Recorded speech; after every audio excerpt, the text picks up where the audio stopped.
रुकन कानून साज कौंसिल गंगाधर गौड़ ने कहा कि तेलंगाना हुकूमत की जानिब से मुतारिफ करदा वो फलाही स्कीमों को मुल्क की मुख्तलिफ रियासतों ने एक मिसाल के तौर पर अपनाया है। वो मधोल में MLA कैंप ऑफिस में मुनक्किदा प्रेस कॉन्फ्रेंस से खिताब कर रहे थे।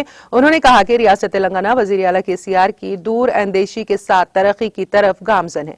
उन्होंने कहा कि हुकूमत तमाम तबकात की फलाह बहबूद को तरजीह दे रही है। उन्होंने कहा कि तेलंगाना वाहिद रियासत है जिसने किसानों को 10,000 रुपए फी एकड़ की सरमायाकारी में मदद फराहम की है। इसी तरह उसने किसानों की इंश्योरेंस जैसी स्कीमें मुतारिफ कराई हैं ताकि हर तरह से किसानों की मदद की जा सके।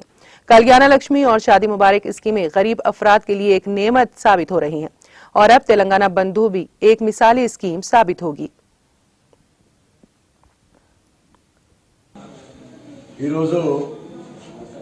टीआरएस पार्टी संस्थागत निर्माणంలో భాగంగా గత ఫిబ్రవరి నుంచి మొన్న పోయిన నెల వరకు సభ్యత కార్యక్రమాన్ని పూర్తి చేసుకున్నాం.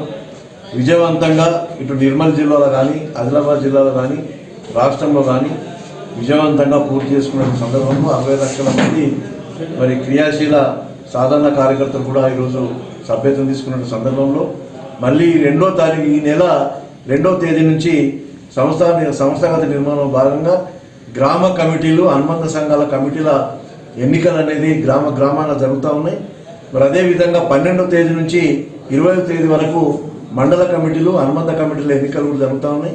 అదే విధంగా 20 తారీఖు తర్వాత జిల్లా పార్టీ నిర్మాణం కూడా జిల్లా అధ్యక్షులు కానీ జిల్లా కమిటీని కూడా నిర్మాణం చేసుకొని వచ్చే నెలలో ప్లీనరీ సమావేశం కూడా ఏర్పాటు చేసుకొని ఆ ప్లీనరీ సమావేశంలో రాష్ట్ర పార్టీ అధ్యక్షుల గారి యొక్క ఎన్నిక ముఖ్యమంత్రి గౌరవనీయులు